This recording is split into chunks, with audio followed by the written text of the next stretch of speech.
ही भाजी मी ह्या वर्षी पहिल्यांदाच खाल्ली। नमस्कार मंडळी, मी दीपाली स्वागत करते तुम्हा सर्वांचं आपल्या नवीन एका व्हिडिओमध्ये। तर मंडळी, कसे आहात तुम्ही सर्व? मजेत ना? मजेतच असायला हवं। तुम्हाला पण हरभऱ्याची भाजी आवडते का? आहोंना तर खूप आवडते। ऑफिसमधून येत असताना ते भाजीपाला रोज घेऊन येतात, हे तुम्हाला माहितीच आहे, कारण माझ्याकडे फ्रीज नाही।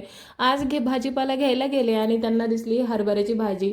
त्यांना म्हणजे गावाकडचे पदार्थ खूप आवडतात, कारण सासूबाई ह्या नेहमी त्यांच्यासाठी असं वेगवेगळं बनवतच असतात।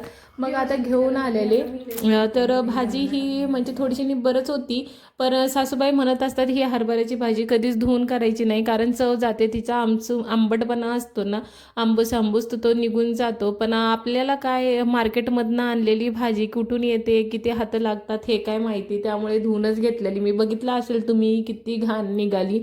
2 पाण्याने स्वच्छ करून घेतली आणि त्यानंतर मग ते पाणी मी झाडांना टाकून घेतलं। झाडं काही जास्त नाही आहेत माझ्याकडे, 2च आहेत, पण भाजीमधले जे पोषण तत्व असतात ते पाण्यामध्ये तर विरघळतातच थोडेफार, मग आपल्या झाडांनाही भेटायला हवं, त्यासाठी मग ते मी पाणी असं नेहमी झाडांना टाकत असते, पण तुम्हाला नेहमी काही शेअर करत नाही। मग आज दाखवलं आणि त्यानंतर मग भाजीमध्ये थोड्याशा काड्या होत्या, म्हणलं चला भाजी चिरूनच घेऊया। मग भाजी चिरून घेतली आणि त्यानंतर मग पीठ मळायला घेतलेलं। तर चपात्या करायच्या होत्या सहसा, म्हणजे बाजरीच्या भाकरी, म्हणजे भाकरी मला ह्या जास्त काही परफेक्ट जमत नाही आणि आवडतही नाही आमच्या दोघांनाही जास्त, त्यामुळे चपात्याच करतो। गावाकडे गेलो की त्यावेळेस खातो, कारण चुलीवरच्या गरम गरम भाकरी खूप छान लागतात।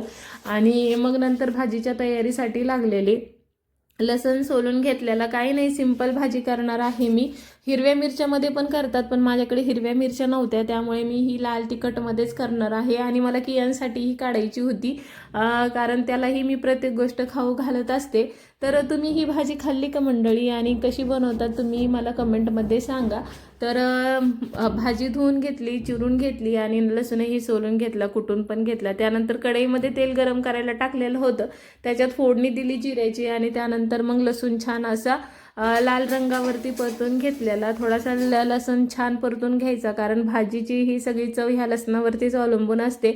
आणि त्यानंतर धुवून घेतलेली भाजी टाकायची आणि मीठ टाकायचं आपल्या आवडीनुसार आणि छान असं मिक्स करून घ्यायचं। गावाकडे कसं आहे ना, म्हणजे एकमेकांच्या शेतामध्ये ही भाजी तोडायला गेली ना अशी ढिगभर भेटते, आणि इकडे तर काय 50-60 रुपये पावशेर भेटते।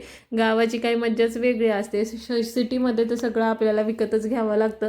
भाजी मी शिजण्यासाठी ठेवून दिलेली झाकण ठेवून, आणि एकीकडे मग चपात्या पण लाटायला घेतलेल्या। आणि नेहमीप्रमाणे बरं का, नेहमीप्रमाणे लाईट आजसुद्धा गेलीच होती तिचा, आणि माझा 36चा चाकडा आहे। मी जेव्हा पण स्वयंपाक करायला घेते किंवा नवीन काय बनवायला घेते, ही बाई जाणार म्हणजे जाणारच, हिने तर मला वैतागच आणून सोडलेला आहे। जाऊ द्या, असो, आता तिचाही तोच टाईम आहे आणि माझाही तोच टाईम, त्याच्यामुळे ती जातेच। आणि भाजी इथे शिजून झालेली होती, मग म्हणलं चला आता त्याच्यामध्ये बेसिक गोष्टी टाकून घेऊया, जास्त तर काही आपल्याला टाकायचं नव्हतं। आणि माझ्याकडनं चपात्या करताना असं बीट सांडतं बरं का, तर प्लीज म्हणू नका किती घाण आहे म्हणून, प्लीज त्याला इग्नोर करा, माझ्याकडनं सांडतंच ते लाटताना। आणि शेंगदाण्याचं कूट टाकून घेतलं आणि त्याच्यामध्ये लाल तिखट टाकून घेतलं। हळदी पावडर मी काय टाकलेलं नाही आहे, कारण हिरव्या पालेभाज्यामध्ये मी सहसा हळदी पावडर टाकत नाही। सगळं मस्त मिक्स करून घेतलं आणि त्यानंतर झाकून ठेवलं आणि माझी ही भाजी इथे तयार झालेली होती। मग स्वयंपाक करत असताना केलेला पसारा पण आता कोण आवरायला येणार, आपल्यालाच आवरायचं। आणि माझ्या कियांची त्याच्यामध्ये लुडबुड तर सुरूच असते। छतो मध्ये मध्ये करतो, मीही त्याला करू देते, कारण त्याला प्रत्येक गोष्ट कळायला हवी, त्याची मम्मी काय करते काय नाही। आणि थोडासा ठसका उठला होता मला, तर खोकला आलेला, आणि नंतर मग मी किचन वाटा छान असा क्लीन करून घेतलेला। आणि त्यानंतर मग खाली पण कचरा पडलेला होता स्वयंपाक करून झालेला, तर म्हणलं चला लगेचच्या लगेच झाडूनही काढून घेऊया, कारण जेव्हाची कामं तेव्हा केली ना आपलीच कामं सोपी होतात आणि ती अवघड वाटत नाही, असं वाटायला नको म्हणजे। आणि किचनही स्वच्छ दिसतं आणि मन प्रसन्न वाटतं, नाही तर तो राडा पडलेला नाही आपण बसतोय तसंच, तर ते मला अजिबात आवडत नाही। आणि मी झाडून काढत होते आणि डॅडा कियांला स्वयंपाक करत असताना खाऊ घालत होते, आणि त्यानंतर मग ते पाणी प्यायला आले आणि कियांलाही पाजत होते। असंच करून त्याला आम्ही प्रत्येक गोष्टीची सवय लावत असतो, कारण एकटं म्हणलं की तो थोडीशी नखरे करतो, पण सोबत खायलाही व्यवस्थित खातो आणि खेळतोही छान। आणि त्यानंतर मग बसले होते मी TV बघण्यासाठी, कारण आता आमची जेवणं करायची बाकी होते। आमचा रोजचाच टायमिंग ठरलेला आहे, रात्रीच्या 8 वाजता आम्ही जेवण करतो। माझे आवडते सिरियल आहे म्हणजे विदाऊट रिचार्जचं सेटटॉप बॉक्स आहे त्यावेळेस हे मोहब्बते लागते. मग ती सिरियल बघत बघत जेवण करायचं असतं. तरी ते मस्त अशी हरभऱ्याची भाजी, चपात्या आणि सकाळची कांद्याची पात आणि सोबतच सॅलेड घेतलेलं म्हणजे गाजर वगैरे कट करून घेतलेले. तर आहोंना तर खूप आवडली भाजी. तसं त्यांना ते एक स्वयंपाकाला कधीच नावं ठेवत नाही आणि त्यांना माझा स्वयंपाक आवडतोच. तर चांगली सवय आहे त्यांना, चांगल्या सवयी लावलेल्या आहेत. म्हणजे ते कधीच म्हणजे की हे खाणार नाही ते खाणार नाही असं त्यांचं कधीच नसतं. मग स्वयंपाक करून झाला, भांडे घेऊन आलेले कारण 8 वाजताच नळाला पाणी येतं आणि 9ला जातं आणि आमचा 8 वाजता जेवायचा टायमिंग पण आहे. तर अर्ध्या तासामध्ये मग मला बाकीच्या गोष्टी आवरायच्या असतात. भांडे तर सगळं स्वच्छ करून घेतलेले आणि पिण्याचं पाणी थोडंच राहिलेलं होतं. आम्ही काय करत असतो ना, हंडा भरून घेतो आणि हीटरला पाणी गरम करून घेतो आणि तेच मग 3 ते 4 दिवस आम्हाला पुरतं पिण्यासाठी. आणि माठामध्ये म्हणजे स्वयंपाक करण्यासाठी पाणी भरत असते.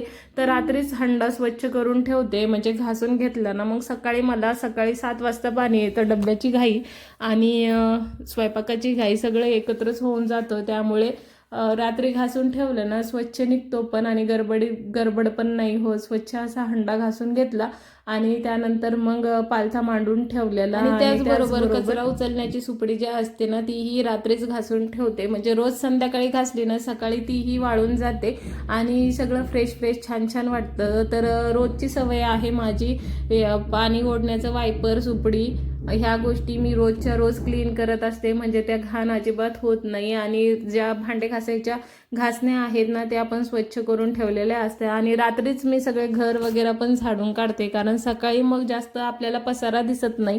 ह्या रोजच्या सवयी ज्या आहेत ना आपल्या त्या आपले कामं खूप सोपे करतात आणि घर पण तेवढं स्वच्छ वाटतं. तर माझं अशा प्रकारे सगळं काम आवरून झालेलं होतं आणि सगळं काम आवरून झालं तेवढ्यात कियानं हे आला. तो जास्त वेळ माझ्यापासून दूर राहतच नाही. मग चल म्हणला आणि त्याचं आणि माझं असं मज्जा चालू होती.